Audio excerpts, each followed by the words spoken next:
Hey, this is Al McGee with YETicket.com. I'm here with two of the actors for that new film that's coming out called Creatures of Necessity. First of all, we have Mindy Gilkerson. She plays Isabella, and we have Dane Oliver. He plays Platinum. Listen to that name, Platinum. But anyway, welcome you guys. First of all, let me start with you, Isabella. Uh, your character, Mindy, is called Isabella, and she's an actress, but, well, she's in a circumstance where she's been kidnapped for a while. Hmm. How did you say, well, I can do this character, but this character needs me? So, how did you come to that Um, decision? how did I come to that decision? It just felt like it would be a really fun opportunity to play such a challenging character. Um, because yes, she is an actor, and you find out in the beginning, she's more like a childhood star, honestly, uh, and she's kind of washed up. And no, I thought she was really yeah, like, I don't know the word for it, challenging. And you really see her, like she has like this like fakeness about her in the beginning, and she's just trying to get what she wants. And then also to pivot and kind of like talk to the audience, and like you really see her for who she is. And so like in a weird way, I thought that was kind of a strange arc as well, because you just see her becoming more and more like outwardly like who she is. It's Yeah, interesting. well, I discovered a few things about her. But Dane, you play Platinum, one of the kidnappers, Yes, sir. and also your character had a little feeling for her. How did you feel about that in the script? Oh, it's fun. It's all a part of the character, right? His obsession with Isabella Contini is part of what drives him through this script. I think it's fascinating to play someone who is so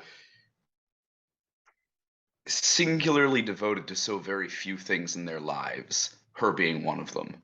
Hmm. Yeah, and also now with the director, Christian, and also the way it was written, it had a particular pace with the words and things like that. And you all picked that up very easily. Or did you really have to train and go back and forth for that? Uh, any one of you, Mindy or Dane, did you feel that? Yeah, the script definitely has rhythm. It plays like jazz. And no, I can't say that we had that innately or immediately. No, that took rehearsal. That absolutely took us sitting in the room and playing with it and finding the rhythms and deciding, is this an accelerando? Is this a diminuendo? Right? We had to play, had to rehearse. Yes. Yeah. I And agree. Mindy, have you ever done anything like this before?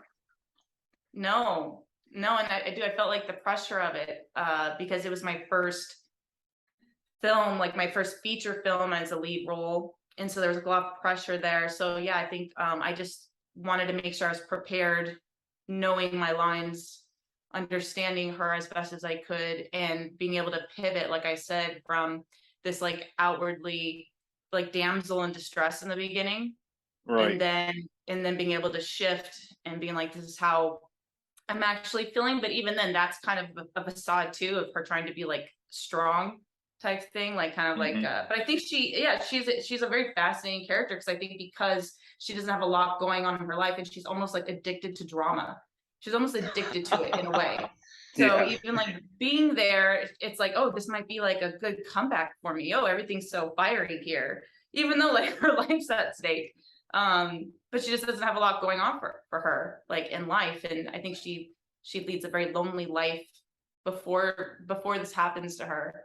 And yeah, like, and she actually, in her own sick and her own way, she definitely has feelings for Platinum also. But I think but at the same time, I don't think she even knows it.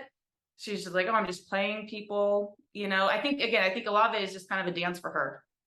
It really is. It was a very, like I said, very complex character to play, very fun character to play. Definitely a good learning experience for me as an actor. Well, I felt that Isabella, though, kept getting stronger and stronger as the film moved on. and Platinum, you kept getting weaker and weaker as far as being supposedly be this aggressive person, and then also everything about you started to come out in this film. Did you also feel that that transition from you being a strong man to you being a weakling? Yeah, it's interesting because you get to see, right, you get to see every character in this film at their breaking point and then past it. Um, and yes, you definitely watch Platinum spiral. But there is something about the climax of the film, to me, not the before climax, right? Then I think we see Platinum at his weakest and most vulnerable. But there is something about the climax of this film where I think you get to see Platinum as his truest self. And I'm not going to tell you that's a pretty portrait, Hmm. but Yeah, I think he passes through weak and finds something else, something that's perhaps more frightening and more interesting without giving too much away. yeah. I don't want to Yeah. try to give too Yeah. much away, but I do like to talk about it. Is this your first feature film that you Yeah, it did? was my first feature actually. Yeah. I was thinking about that as you said that, Mandy. I was going, was it? I think it was all of our first feature. Oh, Yeah. really? Yeah. Oh. And well, how does it feel now to have this under your belt, and now you can go to your agent, and they can go to the different agencies and say, "Hey, he's already in a feature film." How do you feel about that? Let me see. Well, so this was, my goodness, we filmed this 3 years ago. So I've actually done quite a few more feature films. But absolutely, it's definitely, it is, I have yet to play, I think, such an antagonist type role. Again, she shows so much, again, just so much dramatization and yeah, being able to like break the fourth wall. Like that is definitely a unique kind of character you don't really get to play a lot. Um, but yeah, no, I don't know how to say. Like, I did tell my agent, and he was like, "Oh, that's awesome," you know. So you shot this 3 years ago. Oh, it's finally coming out. Oh, wow, nice, nice. And Dane, also for you, now that you have this under your belt too, how does that whole experience really help you in your mind as far as an actor and that you have this experience? Yeah, it's marvelous. Anytime you get on set, it's marvelous to get a new character and a new set experience under your belt, right? Because every set works differently, every director works differently, every team of actors works differently, every crew works differently. And the more you have of that, the better you can be going into any situation. So having Creatures under my belt was wonderful because I could take that experience and use it to build and grow. And yeah, like you said, take it to my agent and say, "Hey, look what I did, totally on my own. Maybe maybe we can use this moving forward." And they did for me, which I really appreciated. Oh, great. Now let's talk about the title, Mindy, Mm. Creatures of Necessity. What does that really mean? Because I kind of find that a little bit confusing for me about, well, this title, especially with the storyline, Creatures of Necessity. I think you would have to ask the writer and Jedi for a full understanding. But I think it's supposed to be each character has their own want and their own desire to get what they want in the film. But Mm. I really can't give you a clear answer. And Dane, can you answer that question? This title, Creatures I of can certainly Necessity. I can certainly answer it from a personal perspective. I don't remember if it made it into the final cut. Uh, I know there were some things from that scene that didn't, but at one point, Platinum, my character Platinum, uses the phrase "creatures of necessity." He says it about Isaiah's character Nitro. But I think it is meant to refer to at least all of the kidnappers, if not everyone in the film. For me, it conjured images of animals clawing in the dirt, willing to do anything just to survive, right? Yeah, Well yeah. Creatures put. who thrive on their base instincts. Hmm. Yeah, I saw that also. I mean, everybody had to do everything to survive, anything in this film to survive. And then also, Mindy, your character Isabel, though, she did not really seem to have a lot of fear sitting there in that chair, all taped up and bound and everything like that. She really didn't feel that like I said, she got stronger, and you understood that too as you was going on with the shooting, right? Yes. Well, like I said, because I think deep down she's enjoying it. It is her life is her own movie, if that makes sense. Like, Yeah, it kind of makes, especially if you get yeah. when you see the film and you get to understand who Isabel is, and also there's a family connection there in this film also, but when I heard about that part, I was saying, wow, really, she's one of those type of people, one of those type of actresses who the family just really want her to do what she can financially, and they will reap the benefits. That's what I, got from this movie about Isabel. Yes, and I think that's what I think you hit it spot on, and I think that's why I was able to just unapologetically play her the way that I did, because I mean, one of the biggest lessons is, it's hard. You don't want to judge the character that you're playing, and you want to respect them as much as you can. And so I definitely took that into consideration with her, building myself with her, and like really understanding, like, wow, she's just being exploited. Like that's all she really knows. Doesn't really understand what love is, and unconditional love from like parents. Everyone's kind of getting a piece of her, and unfortunately, there are so many real stories of actors and childhood actors that really just happened to. Yeah, I don't know.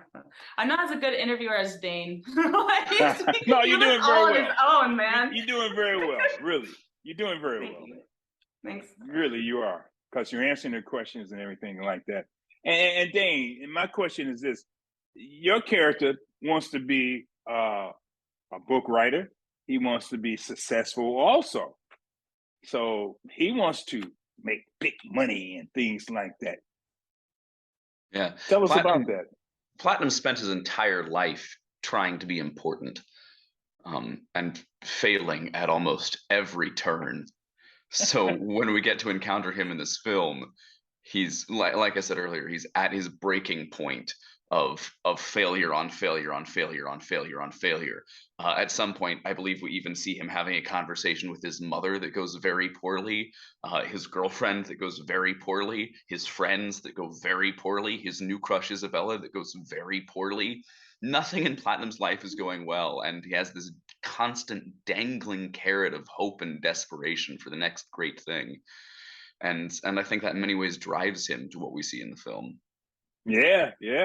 That's what I saw from him in this film. I said, wow, he should just give up and do something else.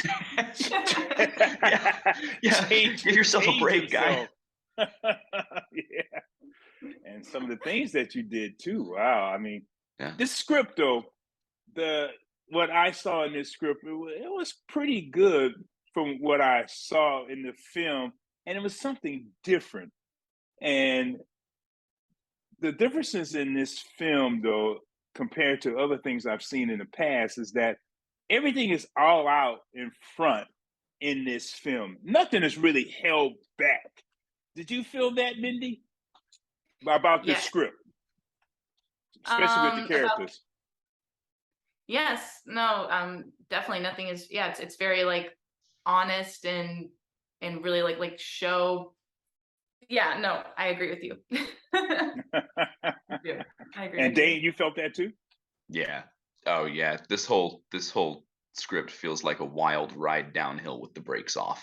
Yeah. Because I kept saying, what? Yeah. Yeah. No. Yeah. And you're right. I mean, there are secrets and there are things that get revealed. Everyone has their story to tell in this, but they don't hold it back. It never feels like anyone's holding secrets or avoiding saying what's in the room, right? This is one of those where people pick up the elephant in the room, shake it, and throw it at each other. It's nice. Yeah. And well, I was going to say too, I think another interesting dynamic of it is the fact that it's like you're kind of just getting dropped into, this is day like 13 into this. So it's like all honesty, it's completely open. Like who knows what day 1 through 5 would have been. The fact that now it's like, no, it starts. You're like in the havoc day 13. So Yeah. Yeah, was maybe at day interesting one aspect. we were all really good at this. Yeah. Nothing was falling apart. Yeah, and maybe that's it too. It's like, oh, I'm day 13, I'm still alive. I don't believe these guys, you know. Yeah, that's what I I'm said. gonna start to be honest with these people, and yeah, like, what are you gonna do about it? You haven't killed me yet. Well, thank you guys. Thank you, Mindy. Thank you, Dane, for taking time with me, Al McGee, here at yeticket.com. Creatures of Necessity is coming out this November. So I will put up the information so people can go see it. And I want to thank you guys again for taking time with me. I really appreciate it. Thank Thanks, sir. you.